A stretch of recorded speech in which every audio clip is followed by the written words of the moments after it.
Assalamualaikum warahmatullahi wabarakatuh. Ya, selamat pagi anak-anak.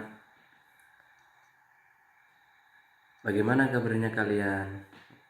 Alhamdulillah, semoga kalian diberi kesehatan walafiat.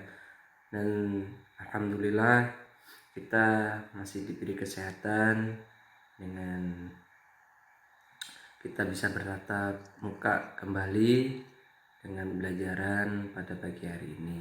Nah, ini membahas tentang sholat sunnah berjamaah. Dan kemarin sedikit mengulas Pak Guru, yakni membahas tentang kejujuran dan keadilan. Yang kemarin sudah Pak Guru terangkan, sudah Pak Guru paparkan di materi yang kemarin. Jadi sebelum Pak Guru lanjutkan, marilah kita baca basmalah terlebih dahulu. Supaya apa? Kita belajar di pembelajaran PAI pada pagi hari ini semoga bermanfaat di dunia wal akhirah. Jadi sebelum kita belajar, marilah kita membaca basmalah terlebih dahulu. Berdoa mulai. Bismillahirrahmanirrahim. Ya, sudah cukup. Jadi di sini Pak Guru akan menerangkan tentang sholat berjamaah, yang mana sholat sunnah di sini bagi menjadi dua, yang berjamaah sama munfarid. Sholat sunnah munfarid, yang mana di sini ada 3 pembagian. Tadi kan 2, yang ketiga ini digabung berjamaah dan munfarid. Jadi di sini ada intinya ada 3. Yang mana Pak Guru terangkan yang di sini sholat sunnah berjamaah. Untuk munfarid dan berjamaah dan munfarid itu minggu depan.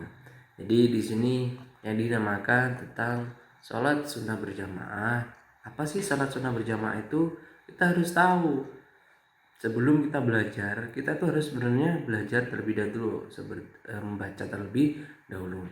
Sholat sunnah berjamaah itu sholat sunnah yang dilakukan secara bersama atau berjamaah. Jadi dilakukan bersamaan, seperti ada imam dan makmum. Itu di sini ada 5. Yang pertama sholat sunnah Idul Fitri, yang mana sholat Idul Fitri itu dilakukan pada pagi hari sesudah sholat sunnah. Jadi pada waktu terbitnya fajar, yakni sholat subuh habis, itu waktu sholat Idul Fitri, yang mana sholat Idul Fitri ini sholat sunnah berjamaah. Dan yang kedua yaitu sholat sunnah Idul Adha, yang mana sholat sunnah Idul Adha ini sholat, kalau orang Islam istilahnya itu sholat hari raya besar atau penyembelihan hewan kurban, itu yang dinamakan sholat atau Idul Adha. Ataupun yang ketiga yaitu sholat kusuf. Ini sholat kusuf ya. Yang keempat ini sholat khusuf. Dan yang kelima sholat istisqa. Yang mana ini kelima sholat yang ada 5 barusan, mulai Idul Adha, Idul Fitri, ada khusuf, sama istisqa. Ini sholat yang dilakukan secara berjamaah ini. Jadi sholat 5 bagian tersebut itu sholat yang dilakukan, sholat sunnah yang dilakukan secara berjamaah. Ini adapun sholat fitri ya, kita bahas secara satu persatu. Adapun sholat Idul Fitri itu sholat sunnah 2 rakaat yang dilaksanakan pada hari raya Idul Fitri pada setiap tanggal 1 Syawal. Jadi yang dilakukan ini pada 1 Syawal setelah melaksanakan puasa Ramadan 1 bulan lamanya, yang mana sholat Idul Fitri ini dilakukan pada tanggal 1 Syawal setelah puasa 1 bulan, yaitu puasa Ramadan. Tuh. Nah, setelah sholat Idul Fitri ini, para jamaah dianjurkan untuk bersalam-salaman atau berjabat tangan gitu. Saling memaafkan lahir dan batin.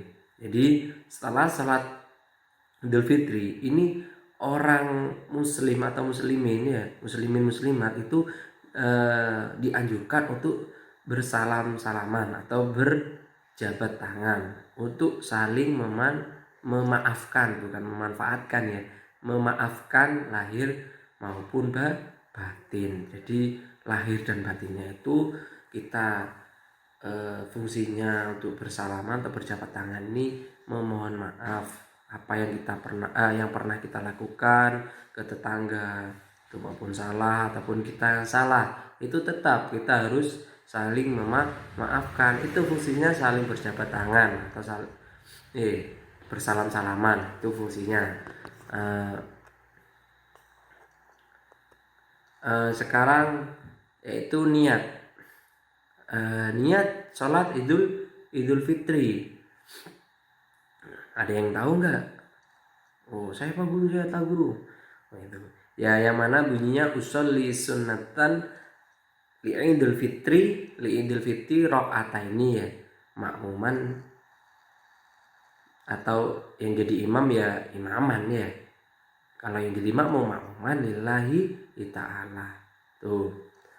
Adapun kita melakukan yang pertama tata cara sholat Idul Fitri ini kan, yang pertama niat, itu yaitu sholli sunatan Idul Fitri rakaataini makmuman atau yang jadi imaman lillahi ta'ala.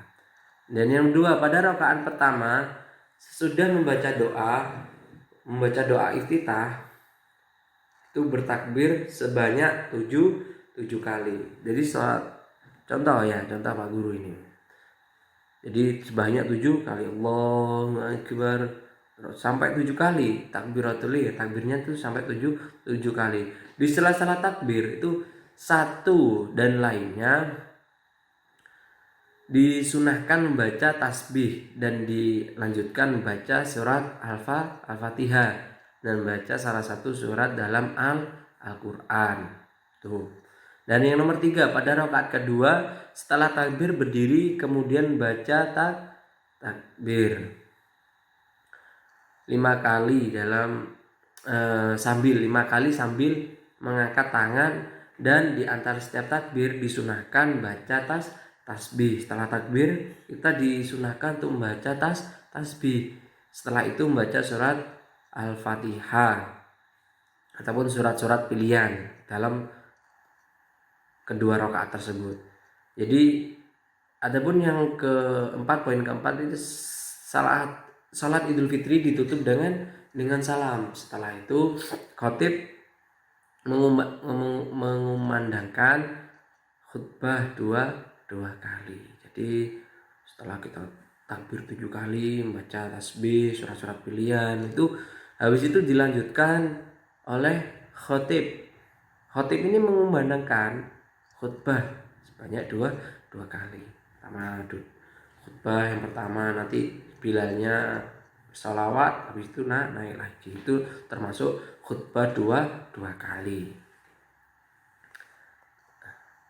Yang kedua udah jelas kan, Idul Fitri itu tadi Pak Guru udah paparkan apa yang dinamakan salat Idul Fitri dan kapan dilaksanakan, udah jelas. Yang kedua ini salat Idul Adha. Adapun salat Idul Adha ini apa? Salat yang dilaksanakan pada hari raya kurban atau hari raya Idul Adha di pagi hari pada tanggal 10 Dzulhijjah. Ini salat yang dinamakan salat Idul Adha itu salat hari raya kurban. Tuh, biasanya kalian udah paham apa sih kurban tuh? Bukan kurban perasaan, tapi kurban hewan ternak, yang mana kita anjurkan dalam agama Islam yang pastinya yang mampu baru kita melaksanakan kurban, penyembelihan hewan kurban. Yang nggak mampu ya nggak apa-apa meskipun nggak berkurban ya. Tuh. Nah, adapun tata cara salat Idul Adha sama seperti salat Idul Fitri, namun niatnya itu berbeda ya. Yang mana yang tadi usolli Idul Fitri kan, itu tadi yang Idul Fitri usolli sunatan Idul Fitri. Kalau sekarang bukan, namanya Idul Adha, hari raya kurban atau hari raya besar. Nah, yang mana niatnya usolli sunatan Idul Adha. Ro'ata ini mustaqbilal kiblati adaan makmuman, ya jadi imam ya imaman lillahi ta'ala. Itu niatnya sholat Idul Adha. Adapun tuh udah jelas ya, tadi sholat Idul Adha itu udah paham dilaksanakan pada 10 Dzulhijjah dan niatnya seperti itu. Dan sekarang poin ketiga yaitu sholat kusuf bukan khusuf ya, tuh kusuf atau sholat gerhana matahari, yang mana nanti Pak Guru tayangkan sholat mulai dari sholat Idul Adha, bagaimana Idul Fitri, yang pertama Idul Fitri, kedua Idul Adha, ketiga sholat kusuf, yang keempat khusuf, yang terakhir istiqo. Jadi nanti Pak Guru tampilkan di PPT atau di video, nanti di atas nanti Pak Guru kasih contohnya sholat Idul Adha kayak apa, Idul Fitri kayak apa ya tuh. Adapun sholat kusuf atau gerhana matahari, yang pertama sholat sunnah kusuf samsi adalah sholat sunnah matahari. Sholat sunnah yang dilaksanakan ketika terjadi gerhana matahari. Jadi untuk ini yang dilakukan hanya pada waktu gerhana matahari, itu namanya sholat kusuf. Hukum melaksanakan sholat ini adalah sunnah muakkad. Nih, sunnah muakkad, nggak wajib. Ini kita membahas tentang sholat berjamaah, namun sholat sunnah, bukan sholat wajib. Yang ketiga, waktu pelaksana sholat khusuf adalah mulai terjadinya gerhana matahari sampai matahari kembali tampak utuh seperti semula. Jadi pada waktu pas matahari itu dikelilingi gerhana, itu kan gelap. Jadi dunia atau bumi ini gelap. Nah, itu kita melakukan sholat kusuf waktu itu, dan kembali tampak utuh seperti semula, itu sudah selesai. Maksudnya pada waktu pelaksanaannya itu waktu pas matahari terhalang dari gerhana itu. Jadi Pak Guru lanjutkan ya. Nah, cara salat kusuf. Yang pertama baca niat sholli sunatan li kusuf fil syamsi imaman atau makmuman lillahi ta'ala. Yang kedua membaca doa iftitah dan bertawud ya. Membaca surat Al-Fatihah, membaca surat yang panjang dengan dikeraskan suaranya ya, itu rukuk dan waktu yang lama bangkit dari rukuk atau i'tidal tuh. Yang ketiga setelah i'tidal ya, tidak langsung sujud, tetapi dalam posisi berdiri membaca surat Al-Fatihah dan surah panjang. Surah yang dibaca saat berdiri yang kedua lebih pendek daripada saat berdiri sebelum rukuk. Tuh. Yang keempat, rukuk kembali ya. Yang poin keempat itu rukuk kembali, rukuk setelah kedua itu rukuk kedua yang panjangnya lebih pendek daripada rukuk sebelumnya, bangkit dari rukuk atau i'tidal. Sujud yang lamanya seperti rukuk, lalu duduk di antara dua sujud tersebut. Jadi rukuk di antara dua sujud, kemudian sujud kembali, bangkit dari sujud, lalu mengerjakan rakaat kedua sama seperti rakaat pertama dengan bacaan dan gerakan yang lebih singkat, tasyahud dan salam tuh.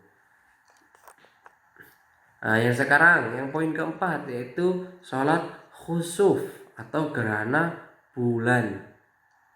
Tadi gerhana matahari, sekarang gerhana bulan. Jadi sholat sunnah khusuf ya, komar bulan Sholat sunnah yang dilaksanakan ketika terjadi peristiwa gerhana bulan. Itu pasti.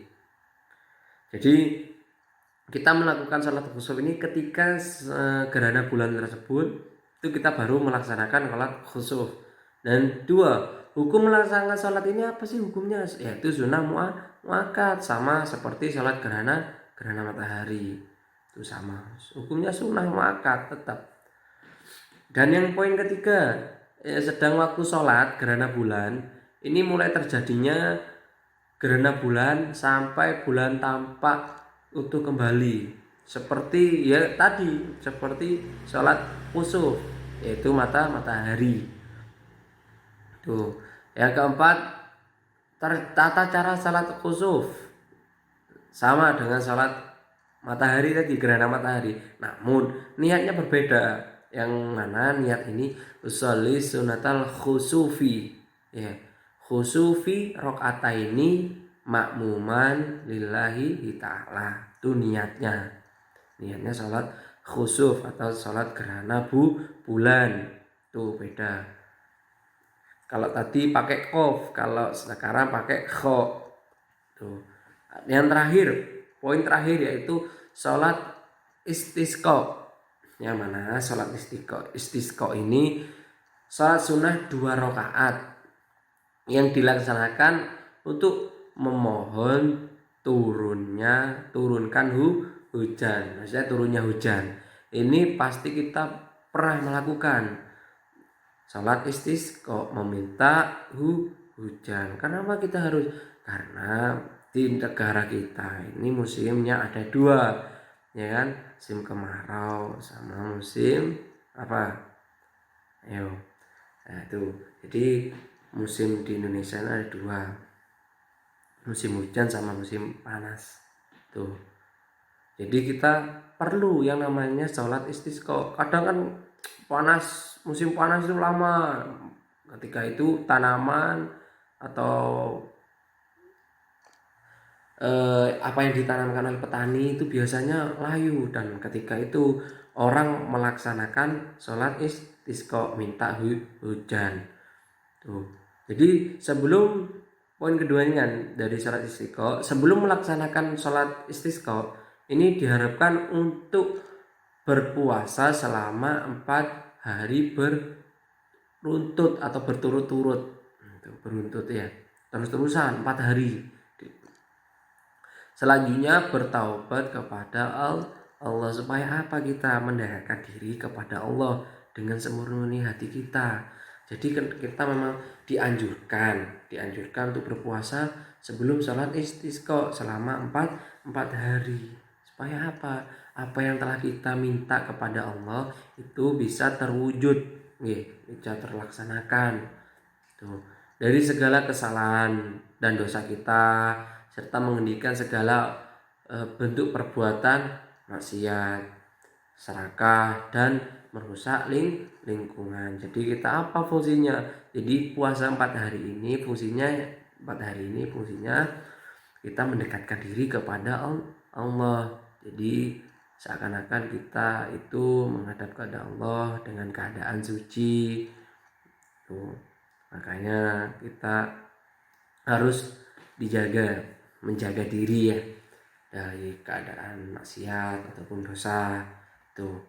Jadi udah Pak Guru terangkan mulai dari sholat sunnah Idul Fitri, Idul Adha, sholat sunnah khusuf, dan istisqa.